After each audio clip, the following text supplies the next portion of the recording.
The willpower fallacy. Why do so many people make New Year's resolution that they can't keep? Why do we swear to do things and then we don't do them?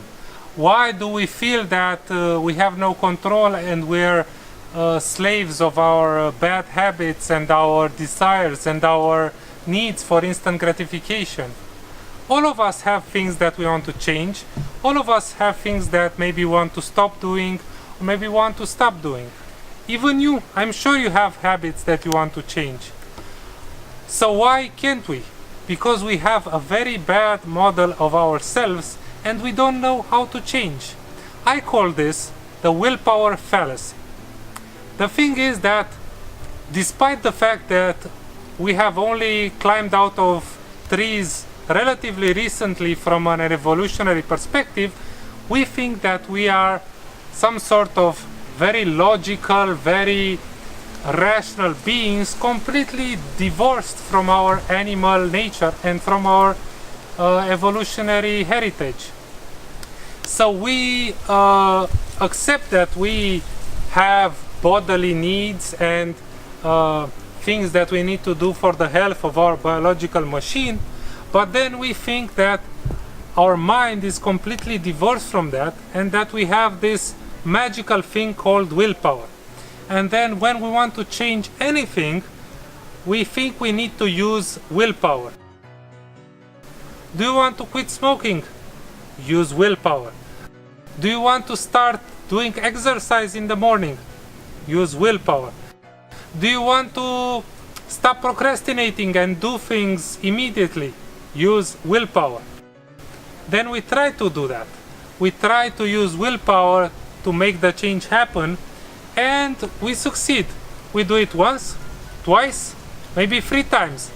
But then our willpower fails and we go back to how we did things in the previous times.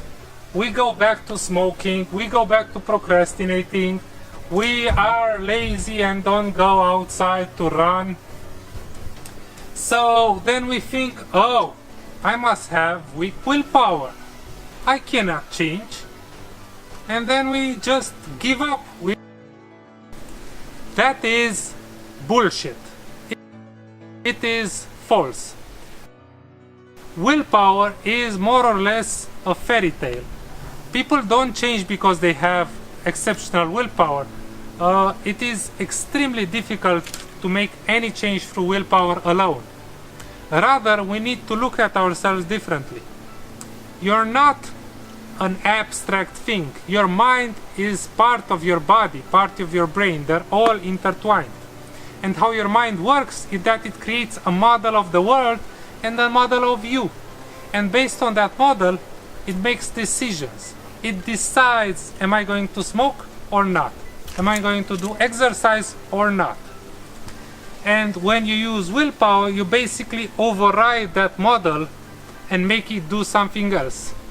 But that doesn't work very frequently. It works a few times, then you go back to the model because you are the model. So the way to change is very simple. Change the model. If you change how you see smoking, then you will automatically decide not to smoke. If you change how you see procrastinating, then you automatically decide not to procrastinate. How do you change the model? You follow Avantgarde Savage, of course. Subscribe.